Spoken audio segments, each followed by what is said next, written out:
Hola, ¿cómo están? Bienvenidos, bienvenidas a Los Libros que Leo. Hoy día muy emocionada porque tenemos a una amiga de la casa, yo creo que hay que decirlo así. Nuevamente acá con nosotros Gabriela Wiener. ¿Cómo estás? Hola Rafa, encantada de estar otra vez aquí. Ya vengo así 2 veces al año. Sí, yo creo que vamos a tener que hacerte una placa, algo como visitante ilustre. Total. Con este nuevo libro, a ver si lo podemos mostrar con una portada hermosa, y ya pronto te voy a estar preguntando sobre esto, Atusparia, que cuenta la historia de una niña en un colegio en Perú, pero con una educación rusa, ¿cierto? Muy diferente. Y cuando yo empecé a leer este libro dije, ¿pero esto existe? Las primeras líneas, digamos. Sí. Y después me enteré que esto también se basa en una experiencia personal, al menos en la idea.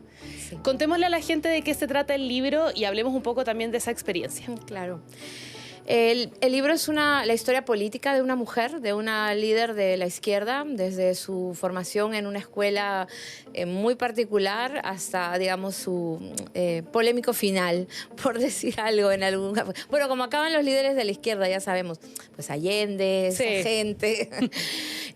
Y Atusparia se llama también ella, es un nombre que ella adquiere, pero para homenajear su educación y homenajear su escuela. Su escuela se llama Atusparia, que lleva ese nombre porque también hace un tributo a un líder indígena que se enfrentó al Estado peruano porque se trataba de imponer al campesino un nuevo tributo, ¿no? Fue un líder campesino que también fue masacrado, obviamente, cuando inició esta rebelión junto a sus compañeros.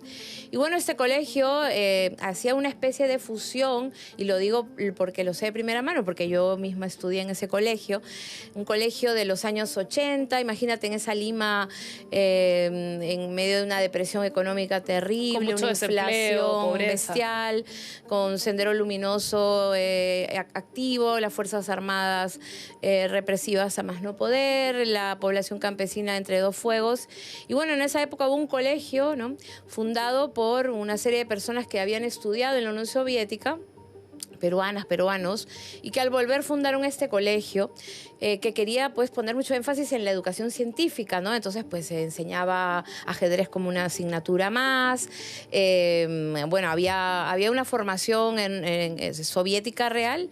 Al mismo tiempo se enseñaba canciones rusas, se enseñaba ruso, no, yo sé, ruso, algo se me quedó porque, claro, lamentablemente cayó el muro. Pero además en el colegio habían unos maestros, unos profesores peruanos, ¿no?, que querían dar también todo un bagaje a los alumnos sobre, pues, el indigenismo, ¿no?, el mariateguismo, las danzas folclóricas, toda una educación que hablaba de aplicar ese socialismo a la realidad nacional, social peruana, ¿no? Y de esa mezcla, digamos, surge esta niña, primero, que cuenta un poco las peripecias de su escuela y su corazón dividido entre la URSS y el Perú, Sí. entre el mundo campesino y el proletariado. Que son muy diferentes, además. Sí, claro. Pero, pues, como decía Mariátegui, que es este marxista peruano que está muy presente en el libro, ahí apadrinándolo, y que además, pues, dio las bases, ¿no?, para este tipo de educación y también de formación política. La revolución no puede ser ni calco ni copia, decía, ¿no?, sino creación heroica, además, de los pueblos. Y es lo que hace, pues, Atusparia. En ese sentido, es un libro que aborda mucho la vocación política, la revolución. Y quería preguntarte sobre eso, porque generalmente esa historia está atada a los hombres. Acá tenemos una voz femenina. ¿Por qué crees tú que es importante que se dé esa visibilización de estas luchas en particulares a través de las mujeres? Bueno, está claro que yo era muy consciente, ¿no?, que las historias de la izquierda suelen ser muy machas. Es tremendo, pero sí hay machos en todos lados, es algo transversal. Y aunque las mujeres hayan estado en las luchas campesinas, en las luchas guerrilleras, actualmente siguen estando en las primeras líneas de las resistencias y de las manifestaciones de protesta en todo el mundo, a veces en la historia oficial no están contadas, ¿no? Más bien están borradas, no se realza todo el trabajo de sostenimiento, de logística, de alimentación, las vituallas, en fin, la parte de la salud mental, el maternar políticamente, que también es otro tema que está presente en el libro. Y claro, yo quise contar esa historia. Yo he visto como documentales sobre la izquierda peruana, por ejemplo, donde aparecen muy pocas mujeres. Y mi madre fue parte de la izquierda peruana y otras tantísimas mujeres, pero solo vemos a los líderes bigotones, ¿no? Así que decidí que aquí las protagonistas iban a ser dos mujeres, una maestra y una alumna, que están enamoradas además, que se reencuentran, se enamoran de la revolución. Sí. Y que también van a encarnar como esos dos polos en tensión que ocurre en la izquierda, en la pregunta de hacia qué dirección política se debe tomar un movimiento después de que estalla, ¿no? Sí, en ese sentido, en el libro en general hay una contraposición, ¿cierto?, entre esta identidad originaria, indígena, y también lo que espera la sociedad. ¿A qué me refiero con esto? A mí me quedó muy patente esta sensación de parecer india, este pensamiento constante que en algún momento tiene al principio nuestra protagonista, y también cómo se va criminalizando en el fondo la lucha. A eso voy con mi pregunta. ¿Cómo crees tú que se está llevando eso? ¿Crees que hay una criminalización en este momento de este tipo de luchas, de defender los orígenes, de la lucha campesina, por decirlo de alguna forma? Yo le llamo racismo, puro y duro, ¿no? Es decir, en general, ¿no? El Estado, ¿no? Los gobiernos represivos como el que gobierna actualmente en mi país, ¿no? Han utilizado ya durante mucho tiempo esta herramienta, ¿no?, de desactivación de la protesta, de criminalización.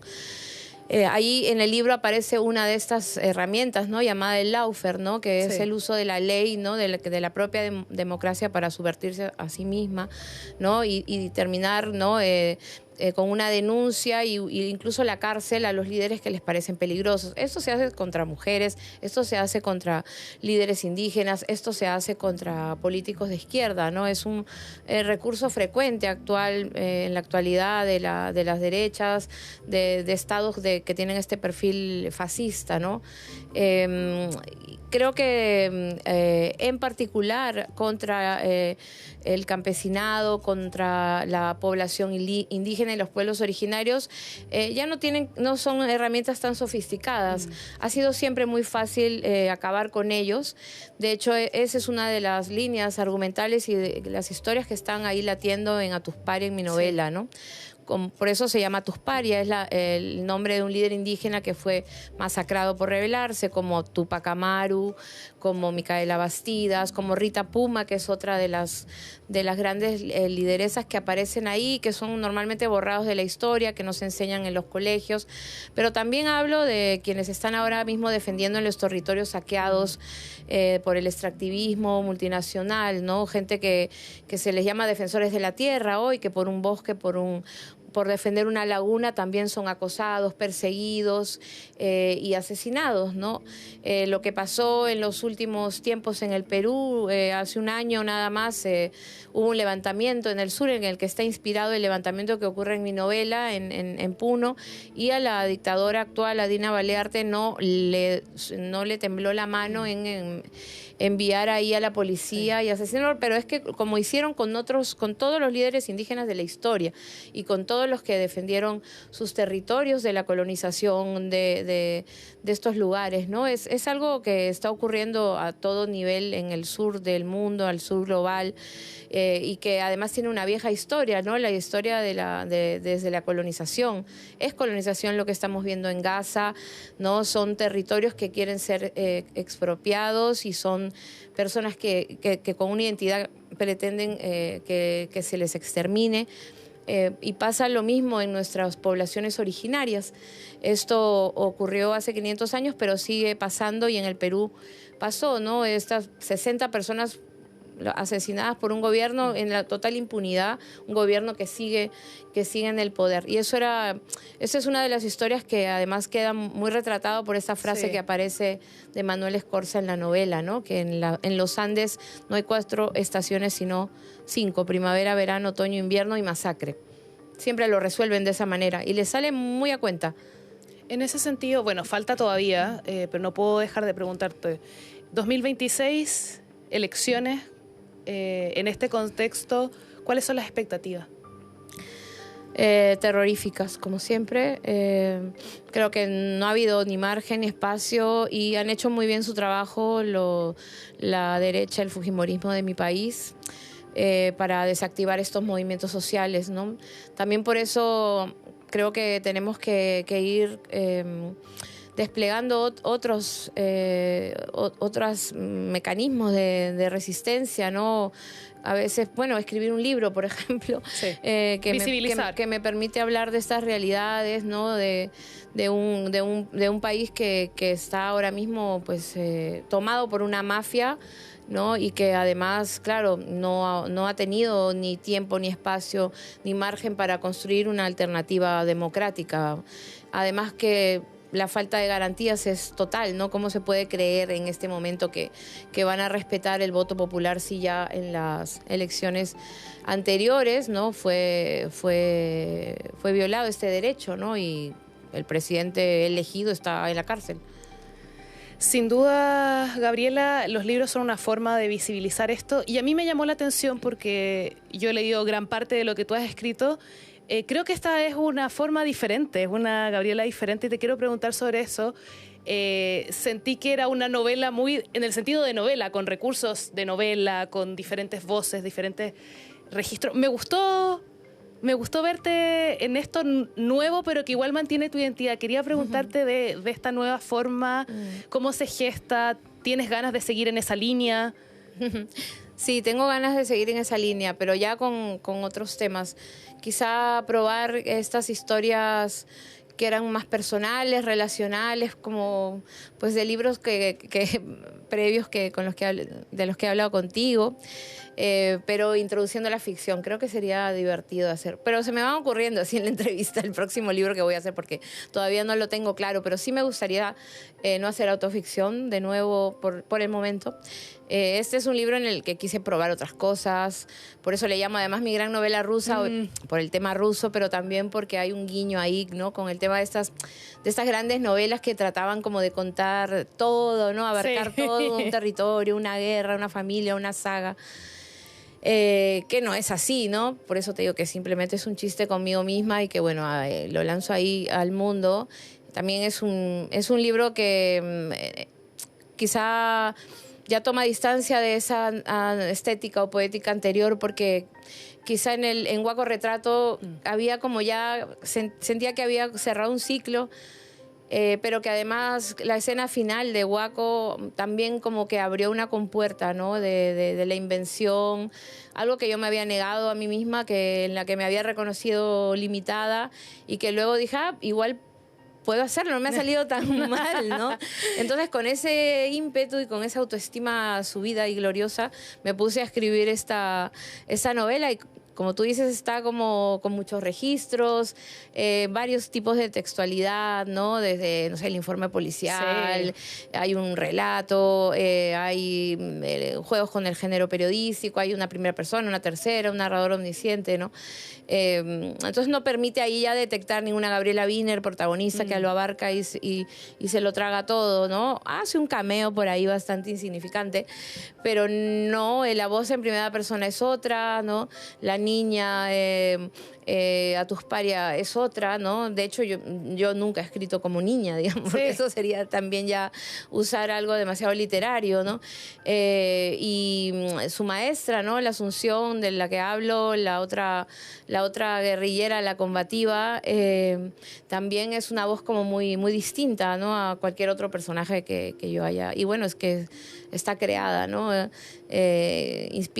Lo ha inspirado gente real, ¿no? Como pero todo, digamos. Como todo, ahí estaba operando los mecanismos de la ficción, ¿no? ¿Te sentiste cómoda con esta nueva forma de escribir? Te lo digo sinceramente porque me sorprendió gratamente y los invito también si les gusta lo que escribe Gabriela y si no también, para que la conozcan, leerte tan diferente, tan... Me divertí un montón, sentí que fluía mucho en lo que estaba haciendo, como que además fue muy racional el trabajo, ¿no?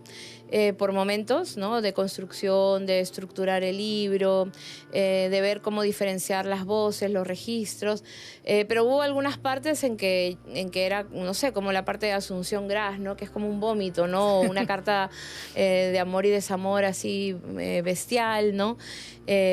U otros momentos más poéticos, ¿no? Donde me di el trabajo, ¿no? Porque además la novela es muy de territorios, ¿no? El territorio de la infancia, el territorio de la adolescencia, la perestroika, que todo esto ocurre, digamos, en la costa, ¿no? Porque creo que están cubiertos los territorios, las tres zonas características del territorio peruano.